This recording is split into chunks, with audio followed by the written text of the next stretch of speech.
this morning when the police commissioner and I spoke on our morning briefing with the other team. We were clear that tomorrow is a day that's going to draw a great deal of attention to our city. And we know there are many questions around the movement of the city, and we want to make sure that we send a very clear and loud message. As the deputy mayor stated, New York City is always ready. We know that this is a city where our NYPD and other law enforcement entities must be prepared at any given moment for anything to happen in this city. To start, I want to make it clear, the commissioner has stated over and over again, there has been no specific credible threats to our city at this time. And all New Yorkers should go on with their regular activities. That means going to work, going to school. We're going to do our job as we always do. If you usually drive, we're stating take public transportation. It is easy to get around on public transportation because we expect some disruptions and additional traffic. There's a great deal of additional traffic that may come in the city, and there will be street closures near the courts and throughout the city. While there may be some rabble-rousers thinking about coming to our city tomorrow, our message is clear and simple. Control yourselves. New York City is our home, not a playground for your misplaced anger. We are the safest large city in America because we respect the rule of law in New York City. And although we have no specific threats, people like Marjorie Taylor Greene, who is known to spread misinformation and hate speech, she stated she's coming to town. While you're in town, be on your best behavior. As always, we will not allow violence or vandalism of any kind. And if one is caught participating in any act of violence, they will be arrested and held accountable, no matter who you are. And I want to, again, thank the police department, the commissioner, for their response and for the necessary preparation as we deal with this major historical potential event that would take place in the city. At this time, I'd like to introduce the police commissioner of the city of New York. Thank you, Mr. Mayor. Good afternoon, everyone. Thank you for being here. As always, the NYPD is prepared to ensure that everyone is able to have their voices heard peacefully while exercising their First Amendment rights. We do this work in close collaboration with our federal, state, and local partners, because keeping our city safe is absolutely a collective effort. As the mayor stated, there are no credible or specific threats to New York City at this time. New Yorkers may see an increased police presence in parts of the city and should anticipate intermittent road closures over the next 2 days, particularly in Manhattan.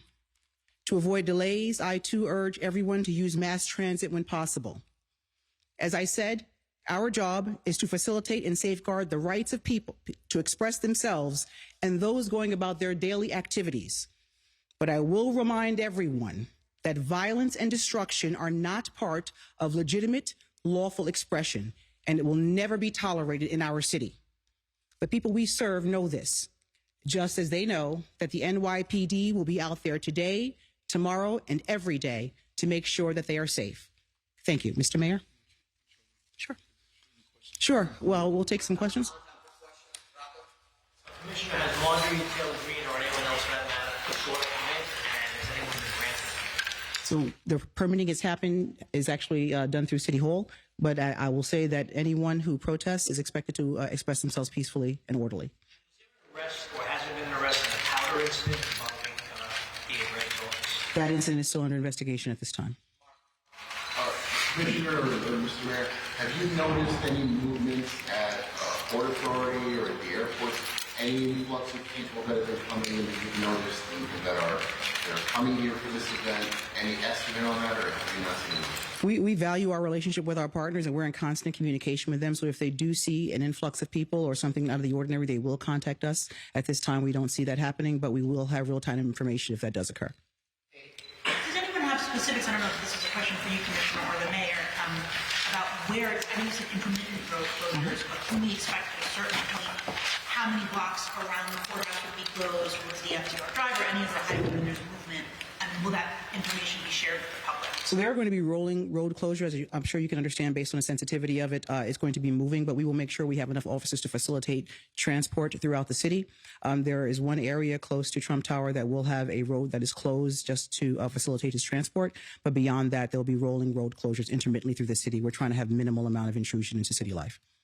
I wanted to ask, what additional measures is the NYPD taking, not only to protect DA Bragg, but also other members of his office? We take any threats or concerns of our elected officials and anyone in the city very seriously. So we have provided some assistance in that regard, and we are investigating any threats that may be made to the DA or any of his staff. Will the Times Square gun-free zone be moved in and around courthouses? As you know, a number of laws were passed when we went into having sensitive zones and restricted zones. It's actually an e-felony to carry in some of those zones, even if you have a license. Some of those zones include courthouses, federal buildings, and First Amendment activities. So we're not going to move those. I think responsible gun ownership requires that you know what the laws are, where you are protesting, and we expect everyone to adhere to ours. Well, going back to police presence, how many officers do you expect to be on the streets? And also, the Secret Service, I mean, how have they come in and basically told you what to do? Or, I mean, how much control are they having over security? We work with the Secret Service all the time. These are our partners. I won't go into how many numbers of police officers will be on the street, but we will have enough to facilitate mobile units if we need to respond to anything. But this is a collaborative effort with our partners in the Secret Service. Commissioner, NYPD personnel days off suspended or canceled for the interim. So you're listening there to Keyshawn Sewell, the New York City Police Department Commissioner, along with the New York Mayor Eric Adams, giving a security briefing about the arrangements ahead of tomorrow's historic day here in the United States and in New York, where Donald Trump will be arraigned and after his indictment on criminal charges. We heard some headlines out of this. They said they're sending a clear and loud message. They're not going to tolerate any sort of violence, and there's no specific or credible threat that there will be any sort of violence tomorrow. And they also a warning of sorts to Marjorie Taylor Greene, who is the conservative congresswoman who urging her to be on her best behavior while leading a protest tomorrow in New York City. Let's go right to CNN's chief law enforcement and intelligence analyst, John Miller, as well as the CNN senior law enforcement analyst, Chief Ramsey. John, the headline, "No specific credible threat to the city." What's your reaction? That's what we were expecting to hear, in that they've been looking at everything from social media posts to bomb threats that have been called in the week before last, and the entire threat picture. And none of it rises to anything where they can say, this is something where we think there's something behind it where it's actually going to occur. That's the good news.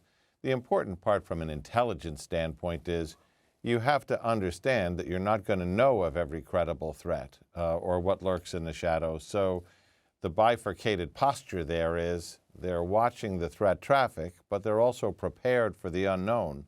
And I think that's what the police commissioner was talking about, which is they're not only following the threats, but they're investigating even threats that are posted in social media to say, who's on the other end of that threat? Do they need to be interviewed? Were they serious about the threat? Do they have the capability to carry it out? And so far, they haven't seen anything that crosses the line. But again, they're prepared. And they are prepared. And Chief, to you, the mayor mentioned Marjorie Taylor Greene, called on her and others to, quote, be on your best behavior. What do you take away from that stark warning? Well, what I take away is it doesn't matter who you are. If you break the law, if you engage in any act of violence, you will suffer the consequences, period. And we learned from January 6th, obviously, that these things can turn bad. But having said that, it sounds like the NYPD is prepared. I have no doubt that they are in a position to be able to deal with whatever may come up, both in terms of just the regular control of what takes place on the various sites, but also having mobile units that can move from point A to point B very rapidly. You know, the mayor and the commissioner both mentioned something that I think people lose sight of oftentimes because we get so focused on the security itself. But for the average New Yorker, they're not interested in what's going on. They just want to get from point A to point B. They want to get to the bank. They want to get to the grocery store. So you have to balance things and keep people informed when you have street closures and things of that nature, so that they can move freely or as freely as they can around the city. And that's a balancing act in and of itself. You try to get people to take public transportation, but that's not always, what people choose to do. So it's a balancing act. So they've got a lot of moving parts. They're dealing with what's going on in terms of the ex-president, him surrendering to various sites that need to be dealt with. But there's also day-to-day business that goes on in the city. All your resources cannot be in one place. They're going to be handling everything that takes place in New York on that day.